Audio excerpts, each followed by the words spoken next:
Hello दोस्तों, आप सभी का स्वागत है आपके अपने परिवार जी एजुकेशन वर्ल्ड में। और अगर आप चैनल पर नए हैं तो चैनल को सब्सक्राइब करके बेल के आइकन दबा लें ताकि हर एक वीडियो की नोटिफिकेशन आपके पास सबसे पहले पहुंच पाए। और कल हमने बेसिक नॉलेज दे दिया था, किसका, एसआई का, सिंपल इंटरेस्ट का, साधारण ब्याज का बेसिक नॉलेज दे दिया था, आप लोगों ने सीख लिया था। आज चलेंगे कुछ क्वेश्चन और कुछ ट्रिक बेसिस क्वेश्चन चलेंगे जो बहुत इंपॉर्टेंट होगा। यहाँ से क्वेश्चन आपका बनेगा ही बनेगा, इसलिए धीरे धीरे मैं लेवल को हाई कर रहा हूँ, इसलिए ज़्यादा डरने की बात नहीं है। ठीक है, आप ट्रिक बताऊंगा, उससे रिलेटेड क्वेश्चन बताऊंगा और कल से यहां पर क्वेश्चन देखने को मिलेगा आपको, बेहतर से बेहतर क्वेश्चन को। ठीक है, पहले कुछ बेसिक चीजें हम लोगों ने जान लिया था, आज ट्रिक से बेसिक क्वेश्चन मैं आपको बताऊंगा, ट्रिक भी बताऊंगा, उससे रिलेटेड क्वेश्चन कैसे बनेंगे वो भी बताऊंगा। इसलिए वीडियो को ध्यान से देखिएगा और वीडियो को अंत तक देखिएगा तो ज्यादा बेटर होगा आपके लिए। और वीडियो अगर अच्छा लगे तो इसे दूसरों के साथ भी शेयर कीजिएगा। चलिए स्टार्ट करते हैं आज के क्लास को। चलिए ध्यान समझिएगा, कुछ ट्रिक है और उससे रिलेटेड कुछ क्वेश्चन है। ट्रिक फर्स्ट क्या कहता है कि यदि कोई, देखिए फर्स्ट ट्रिक है, यदि कोई धनराशि,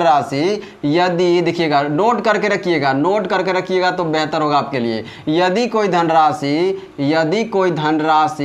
है ना टी वर्ष में, यदि कोई धनराशि टी वर्ष में, यदि कोई धनराशि टी वर्ष में n गुना हो जाता है, n गुना हो जाता है, यदि कोई धनराशि टी वर्ष में n गुना हो जाता है तो एसआई की दर क्या होगी? तो एसआई की दर क्या होगी? एसआई की दर बराबर क्या होता है ट्रिक? तो n-1 divided by T into 100 कर देंगे और ये प्रतिशत दर पूछ रहा है ना, इसलिए प्रतिशत दे देंगे। ये है आपका, यदि कोई धनराशि टी वर्ष में n गुना हो जाता है तो एसआई की दर क्या होगी? तो n-1 divided by T into 100 प्रतिशत हो गया। अब इसे क्वेश्चन देखिए किस तरह से होता है, इसे क्वेश्चन देखिए कैसे बनेगा कि यदि कोई धनराशि, देखिएगा यदि कोई धनराशि मतलब कि 20 वर्ष में यदि कोई धनराशि 20 वर्ष में दो गुना हो जाता है, यदि कोई धनराशि 20 वर्ष में दो गुना हो जाता है तो एसआई की दर, तो एसआई की दर की निकाले, एसआई की दर निकालने क्या होगा? एसआई की दर निकाले तो दर निकालने का फॉर्मूला यही हो जाएगा। देखिएगा क्या इस तरह से दर कैसे निकालेगा, तो n-1, देखिएगा n गुना तो n-1, तो 2 गुना तो 2-1, तो 2-1 कर देंगे, 2-1 डिवाइडेड बाय, यहाँ देखिए t क्या है, t वर्ष है ना, तो कितना वर्ष में? 20 वर्ष में हो रहा है ना, तो 20 नीचे लिख दीजिए और गुना 100 कर दीजिए और ये प्रतिशत का साइन दे दीजिए। 2 में से 1 गया तो 1/20 हो गया और गुना 100 हो जाएगा, तो 20-25 100 हो जाएगा, आ गया 5% निकल करके। समझ में आ गया? जिस तरह से ये ट्रिक है, पहला ट्रिक से क्वेश्चन बन गया। यदि कोई धनराशि 20 वर्ष में 2 गुना हो जाता है तो एसआई की दर क्या हो जाएगी, है ना। इस तरह से भी क्वेश्चन बन सकता है। या फिर यदि कोई धनराशि 5 वर्ष में 3 गुना हो जाता है तो एसआई की दर क्या होगी, इस तरह से बना सकते हैं। ठीक है, चलते हैं क्वेश्चन ट्रिक नंबर 2 पर। ट्रिक नंबर सेकंड क्या कहता है? ट्रिक सेकंड देखिएगा, ट्रिक सेकंड ये क्या कहता है, यदि कोई धनराशि, देखिएगा ट्रिक सेकंड क्या है, यदि कोई धनराशि, इस सबको नोट करके रखिएगा, बहुत इंपॉर्टेंट ट्रिक है। 5 ट्रिक मैं बताऊंगा और उससे क्वेश्चन कैसे कैसे बनते हैं मैं वो बताऊंगा। ठीक है, सबको नोट डाउन करके रखिएगा। यदि कोई धनराशि R प्रतिशत की दर से n गुना हो जाता है, n गुना हो जाता है, यदि कोई धनराशि है ना R प्रतिशत की दर से, यहाँ t वर्ष में था ना, तो यहाँ R प्रतिशत की दर से, दर दे दिया है ना, n गुना हो जाता है तो ऐसा, तो लगने वाला समय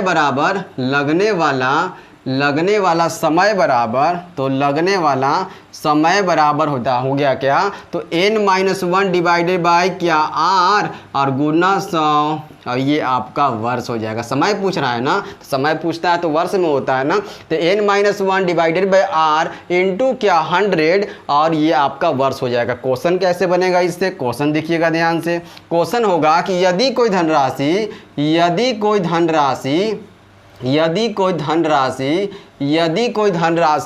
है ना 5% की दर से है ना, कितना गुना, 5 गुना हो जाए या 10 गुना, कितना भी कर सकते हैं। मान लीजिए 2 गुना हो जाए, है ना, 2 गुना ने 3 गुना ले लेते हैं, 3 गुना हो जाए तो लगने वाला समय ज्ञात करें। तो समय बराबर क्या होगा, तो समय बराबर क्या होगा, यही ना क्वेश्चन है।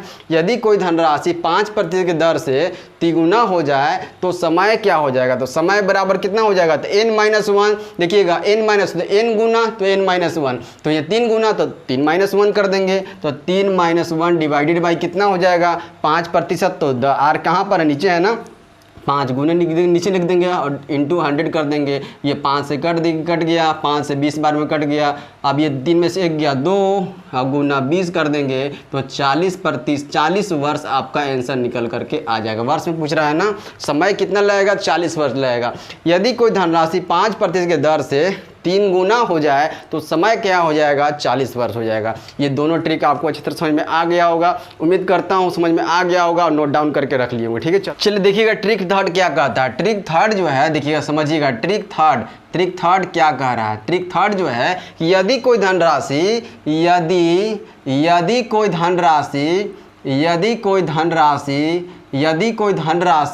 एक निश्चित दर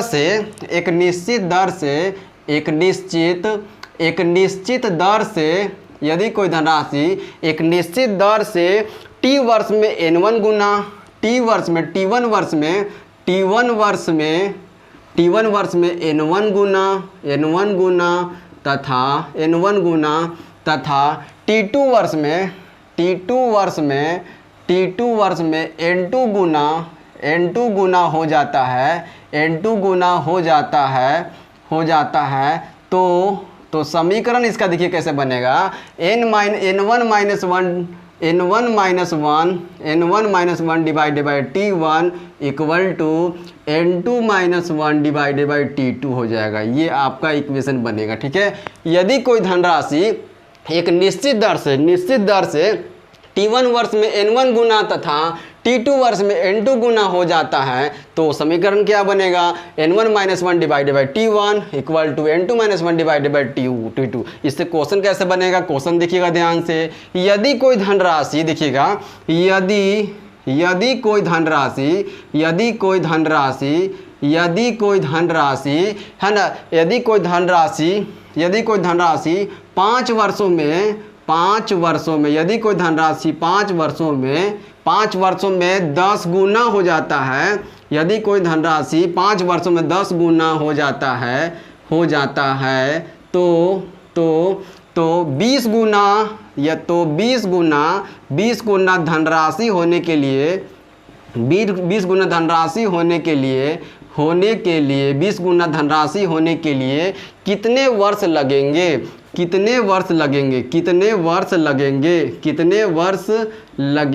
यही क्वेश्चन आपका दिया हुआ है। इससे रिलेटेड क्वेश्चन यही बनेगा। यदि कोई धनराशि 5 वर्षों में 10 गुना हो जाता है तो 20 गुना धनराशि होने के लिए कितना वर्ष लगेगा, यही इक्वेशन रख दीजिएगा। n-1 देखिएगा, n-1 गुना तथा n-1 10 गुना हो जाता है तो 10 गुना करने के लिए 10 - 1 कर देंगे, डिवाइडेड बाय 5 वर्षों के लिए 5 लिख देंगे, इक्वल टू क्या हो जाएगा।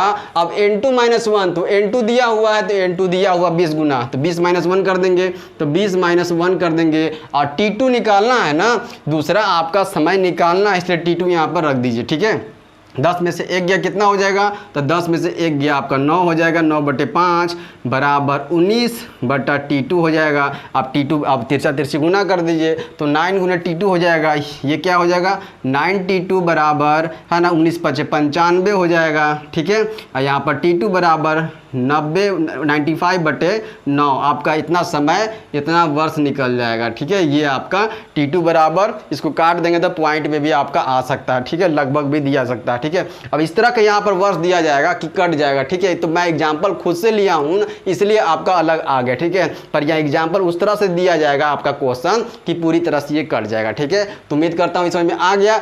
T2 बराबर कितना आ गया, 95/9 वर्ष आपका निकल करके आ जाएगा। ठीक है, आगे चलते हैं क्वेश्चन ट्रिक नंबर 4 पर। ट्रिक नंबर 4 क्या कहता है, ट्रिक नंबर 4 इसी से रिलेटेड है। ट्रिक नंबर 4 भी, ट्रिक नंबर 4 कह रहा है कि यदि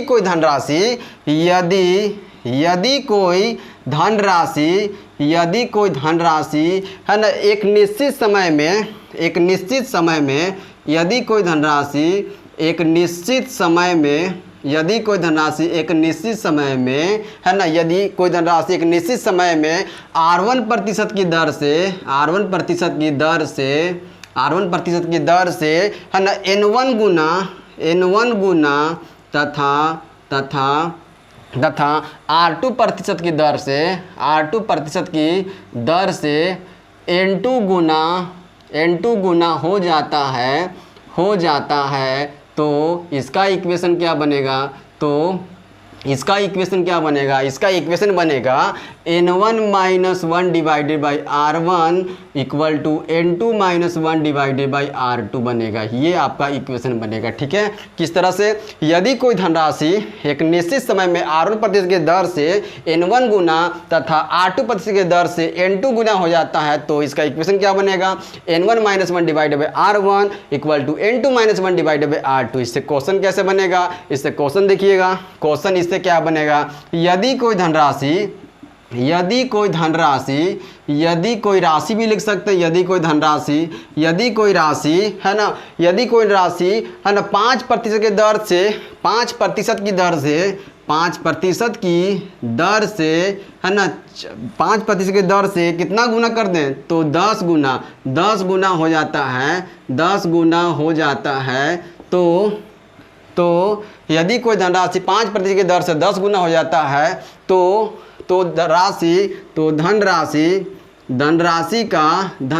का है ना 20 गुना होने के लिए, तो धनराशि का 20 गुना होने के लिए आवश्यक दर ज्ञात करें।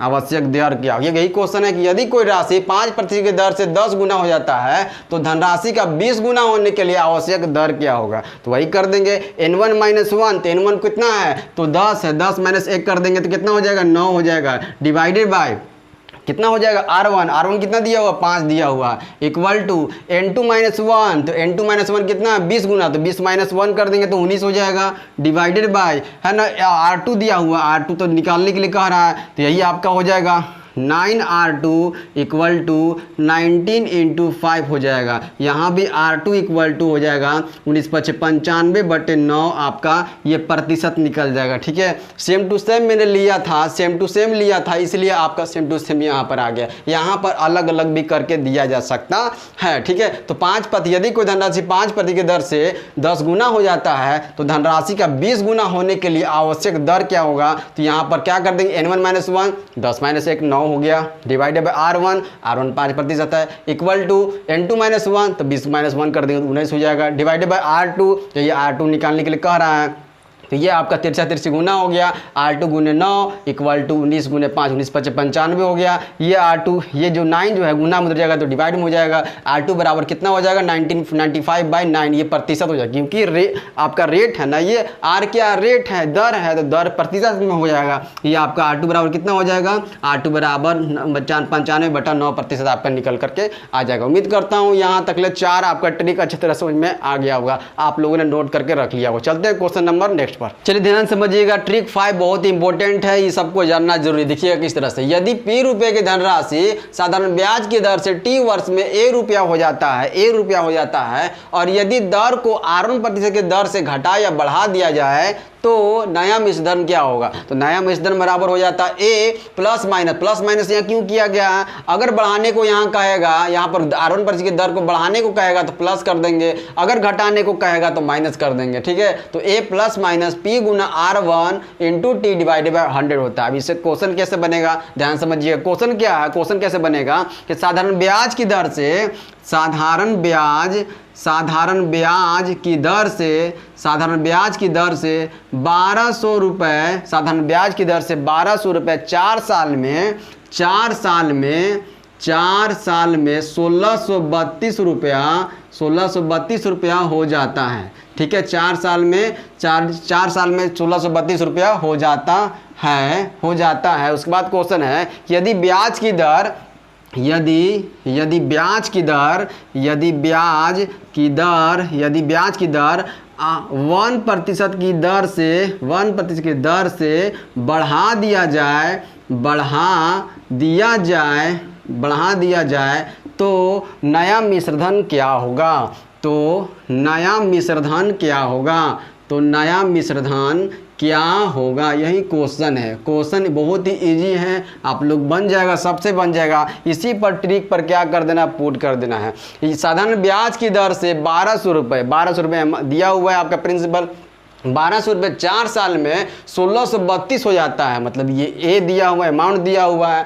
यदि ब्याज की दर 1% की दर से बढ़ा दिया जाए तो नया मिश्रधन क्या होगा? तो यही नया मिश्रधन क्या हो जाएगा? तो पहले देखिएगा ए दिया हुआ अमाउंट दिया हुआ है, स्टार्टिंग का दिया हुआ है ना 1632, देखिए यही अमाउंट है। ये क्या है? ये आपका अमाउंट है, ये आपका ए है। आगे ये क्या दिया हुआ? 1200 ये दिया हुआ है, प्रिंसिपल दिया हुआ है। ये 4 साल क्या है? तो समय दिया हुआ है, ठीक है। अब ये देखिए बढ़ा घटा दिया जाता है, इसलिए R1 यहाँ पर है ना, इसके जगह पर यहाँ पर रख देंगे, ठीक है। तो ए कितना है? 1632 कर देंगे और प्लस कर देंगे। और क्योंकि यहाँ बढ़ाने को कह रहा है इसलिए प्लस कर देंगे, अगर घटाने को कहता तो यहाँ पर माइनस कर देते, ठीक है। तो 1632 हो गया, प्लस P कितना दिया हुआ है? P जो है 1200 दिया हुआ है, गुना R1 कितना दिया हुआ है? R1 1% की दर से बढ़ाया जा रहा है ना, इसलिए 1 कर देंगे, गुना यहाँ पर समय कितना दिया हुआ है? 4 साल दिया हुआ है, डिवाइडेड बाय 100 कर देंगे। ये 2 जीरो से 2 जीरो कैंसिल हो गया, आपका हो गया 12 चौके 48 हो जाएगा। तो 1632 और प्लस 48 कर देंगे,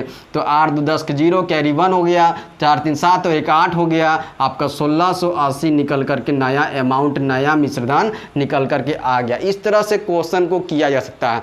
ट्रिक 5 मैंने बता दिया, ए पहला, दूसरा, तीसरा, चौथा, पांचवा, 5 ट्रिक मैंने बताया, उससे किस तरह से क्वेश्चन बनते हैं मैंने आज आपको वो बताया। उम्मीद करता हूँ सबको समझ में आया होगा। और कल क्वेश्चन चलेंगे, क्वेश्चन वैसा धीरे धीरे लेवल को मैं बढ़ा रहा हूँ। क्वेश्चन बहुत अच्छे डिफरेंट क्वेश्चन होंगे और सबको जानने के लिए जरूर आगामी जितने भी आपके एग्जाम आने वाले हैं सब में इंपॉर्टेंट क्वेश्चन वो पूछा जाएगा, ठीक है। कल क्वेश्चन यहाँ पर आपको देखने को मिलेगा और आप बनाने का प्रयास कीजिए। अगर सीख लिए हैं, अगर आप पहले से पढ़ लिए हैं तो आप बनाने का प्रयास कीजिएगा। अगर आप नए हैं तो आप लोग इसको नोट डाउन करके रखिएगा, चीज़ें बहुत इंपॉर्टेंट होने वाली है, ठीक है। इस वीडियो को यहीं तक रखते हैं। अगर आपको वीडियो अच्छा लगा होगा तो इसे दूसरों के साथ भी शेयर कीजिएगा, ठीक है। धन्यवाद।